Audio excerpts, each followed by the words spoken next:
In this video, I'll show you August 6, 2024. The details surrounding this interaction are scarce. What is clear from the body cam footage is that this interaction took place at the BP gas station on West Henderson Road in Columbus, Ohio. At one point, the citizen refers to the officer on the scene as Officer Connor, but I cannot confirm with absolute certainty that this is actually the officer's name. As the officer was attempting to exit the gas station, he allegedly witnessed a driver texting as she made her way down Henderson Road.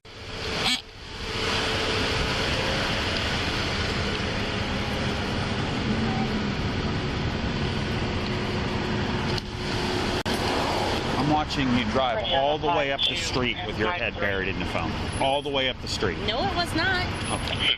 You know what? I'm going to go ahead and pull you over. I have it on my camera. I have everything. And, I mean, and don't tell me you're on directions. No, I'm not on directions. It's my damn neighborhood. Do you really have nothing else better to do? You're gonna get pulled over. You're gonna pull over into the BP lot. Pull up next to the behind that. Yes, ma'am. Nothing else to do in your damn day, do you? I don't want to be killed by you, ma'am. Pull over into the BP lot. Just call me a douchebag.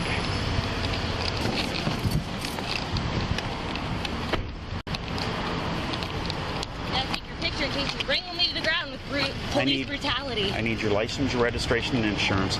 Can you please put your feet in and close the door? Why? Because it's for my safety and your safety. Well, you see my hands at all times. Is this against the law right there? Am I not allowed to have... I need your license, registration, and insurance. The officer orders the driver to stay in her car, put her feet in the vehicle, and close the door, which he says is a safety precaution. As we've discussed many times on ATA, the U.S. Supreme Court decisions of Pennsylvania versus Mims and Maryland versus Wilson allow police officers to order drivers and passengers to exit a vehicle during a traffic stop without probable cause or reasonable suspicion of criminal activity. These decisions concluded that police officers' safety concerns at a traffic stop outweigh the minimal intrusion on an individual's freedom caused by stepping out of the vehicle. In the Mims decision, the court pointed to a study that found that approximately 30% of police shootings occurred when a police officer approached a suspect seated in an automobile and concluded that the inordinate risk confronting police officers as they approach a person seated in an automobile justified ordering drivers to step out of the vehicle as a safety precaution.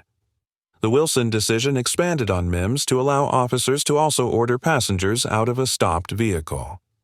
Based on the reasoning in these cases, courts have generally concluded that officers can also order citizens to remain in their vehicles during a stop.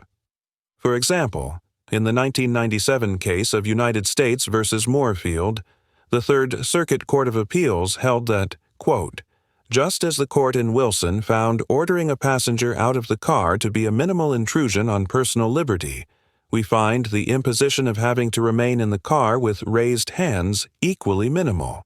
We conclude that the benefit of added officer protection far outweighs this minor intrusion.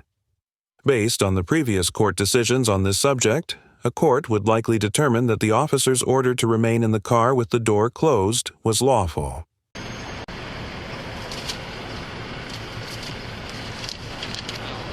You're willing to text with your daughter in the back seat. Dude, I'm not texting. You were typing and you look, there's a picture there and you're typing under with a green text bubble. I'm not comments texting. Comments on a picture. This is a little thing. Just okay. to let you know, you may be an old man. Go ahead and give me. So I use this little thing. Okay, I don't need your insurance. I'll pull it up, ma'am. You are going to be issued a citation today. And I talk in my phone like this. The officer informed the driver that she would be issued a citation for texting while driving, which is considered to be a form of distracted driving. According to the National Highway Traffic Safety Administration, distracted driving killed 2,841 people in 2018, including 1,730 drivers, 605 passengers, and 506 non-occupants such as pedestrians and bicyclists. 13.2% of these fatal distracted driving accidents occurred when the driver was text messaging or otherwise using an electronic device, resulting in the the deaths of 385 people. These statistics were based on police-reported crash data and likely understate the prevalence of texting and driving, as people often don't self-report distracted driving behaviors. Due to the associated dangers of texting while driving, the majority of states have drafted legislation banning the act. In 2007, Washington was the first state to pass such a ban, and according to the Governor's Highway Safety Association, as of January 2021, 48 states have passed laws that prohibit text messaging for all drivers. Montana has no texting ban in effect, and Missouri only bans texting and driving for individuals under the age of 21.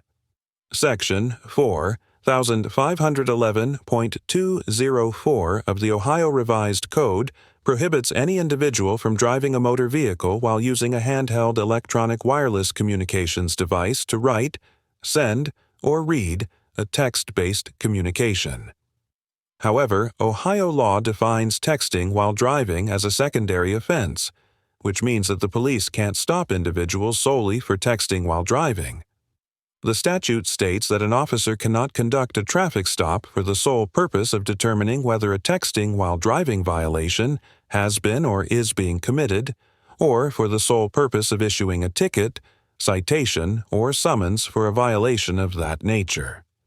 However, this restriction may change in the near future. On February 18, 2020, Senate Bill 285 was introduced in the Ohio Senate. If passed, the bill would make texting while driving a primary offense, meaning officers could initiate traffic stops based solely on texting while driving violations. As of the date of this episode, 3 hearings have been held, but the bill is still in committee in the Ohio Senate. Therefore, when this traffic stop occurred, Ohio law did not authorize the officer to stop the driver based solely on his observation of her texting while driving. That's why we don't have a way out. There's a way My here. child just had an accident. I've asked you to stay in your seat, ma'am. Well, I have a child to tend to. I've asked you to stay in your seat. Can you please close? Is this part of the law, a part of getting pulled over? I'll tell you what. Is it? I'm just asking because you're being pretty forceful about it, and I would like to know the truth. Is that a law? There's your driver's Can you license, answer ma'am. that for me, Officer What Connor? you're being cited for is Are you not texting gonna while answer driving today, my ma'am. question? I'm going to give you a copy of the law today. You're not going to gonna answer my understand. question about the law. What is your question again? Is this illegal to have my door open? It depends on my feeling of safety, and you've been very aggressive for absolutely no Well, reason. come on, bro. You have pulled a me over smart. for I'm voice not your to bro. text. Okay. Well, I don't care. I'm going to call you The officer, bro, which is an exercise of her First Amendment right to free speech, even though the officer seems to take offense. Under the First Amendment, the government cannot punish people for their speech unless it falls into certain categories of unprotected speech. In the 1942 case of Chaplinsky versus New Hampshire, the Supreme Court held that, quote, "The right of free speech is not absolute at all times and under all circumstances." There are certain well-defined and narrowly limited classes of speech, the prevention and punishment of which have never been thought to raise any constitutional problem. These include the lewd and obscene, the profane, the libelous, and the insulting or fighting words, those which by their very utterance inflict injury or tend to incite an immediate breach of the peace. In regards to the fighting words exception, which includes name-calling, courts have generally concluded that police officers must have thicker skin than the average citizen. In the 1987 case of Houston versus Hill, the Supreme Court held that, quote, "The First Amendment protects a significant amount of verbal criticism and challenge directed at police officers.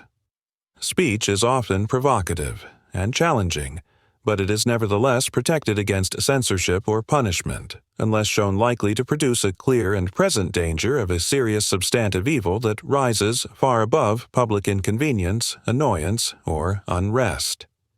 In reaching this decision, the court reviewed its 1974 decision in the case of Lewis versus City of New Orleans, in which a conviction for yelling obscenities and threats at a police officer was overturned. The Houston decision pointed to a concurring opinion in the Lewis case, where Justice Powell stated that the fighting words exception might require a, quote, narrower application in cases involving words addressed to a police officer because a properly trained officer may reasonably be expected to exercise a higher degree of restraint than the average citizen, and thus be less likely to respond belligerently to fighting words.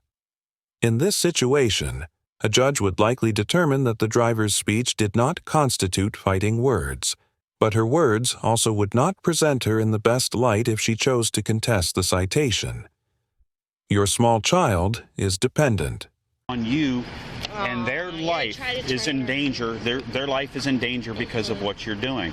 You're endangering all our lives today, and that's why you're being cited. You're making an assumption that I was texting when I'm using voice to talk. Well, ma'am, you can go to court on the 19th, again. Yes, 9 o'clock in the morning, yeah. and I would love to play this for the judge. This would be absolutely outstanding. This would be entertaining for the judge. Oh, okay. You can go on the 19th at 9 o'clock in the morning.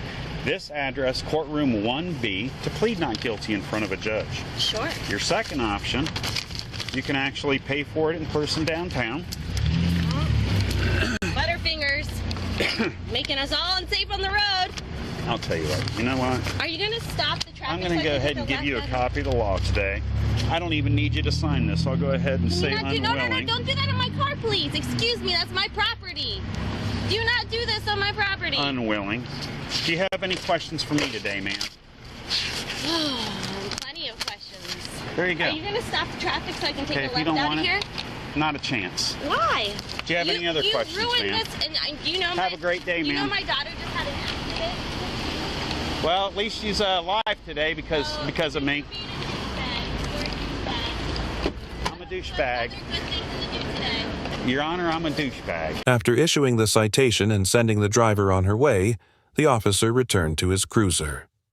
As he began to exit the gas station parking lot, two citizens who had witnessed the interaction stopped the officer to inform him that the driver had continued to text and drive after he pulled her over into the parking lot. Due to the limited information available about this incident, it is unclear if the driver contested the citation, filed a complaint, or pursued any legal action. Overall, the Columbus PD officer gets AB+ because although it is clear he was acting in good faith, the Ohio Code prohibiting texting while driving clearly states that it may not be the sole purpose for conducting a traffic stop and likely rendered this encounter invalid. This interaction highlights the importance of officers knowing the law in its entirety. There is no doubt that this officer was concerned for the safety of the driver, her child, and the other citizens driving nearby, and if he had waited to initiate the stop based on some other traffic infraction, then the legitimacy of this would be unquestionable. There is a high probability that the driver would have committed some other infraction if she was texting and driving, as the officer claimed, and the Supreme Court has ruled that stopping vehicles for traffic violations with the intent to investigate other crimes is lawful in the 1996 case of Wren v. United States. Other than the questionable lawfulness of the stop, the officer remained calm and professional throughout the interaction, despite the driver's hostile attitude. I commend the officer for keeping his emotions in check, but I also believe that he should have done his due diligence before stopping. The driver. Proactive police work can serve to further the safety of a community, but it must be done according to the law. The unnamed citizen gets a C- because although she may have been the victim of an unlawful stop, she maintained a rude and condescending demeanor throughout the encounter, failed to exercise her right to silence, and allowed her emotions to dictate the outcome of this interaction. The dangers associated with texting and driving are undeniable, and there is no doubt that the driver's conduct placed others at risk. Even texting while sitting at a red light is inherently dangerous, and there is no excuse for subjecting a child to unnecessary risk. All that said, subsection B10 of Section 4, 511.204 provides an exception for handheld electronic wireless communications devices that are used in conjunction with a voice-operated or hands-free device, feature or function of the vehicle. So if the driver was using the speech-to-text function on her phone as she claimed, then she may have a legitimate defense against this case beyond the fact that driving while texting is a secondary charge. However, the code only provides an exception for texting while stopped if the vehicle is not in a lane of travel and the driver was sitting in a turning lane when the officer approached. Thank you very much for watching the video. Subscribe our channel for next video.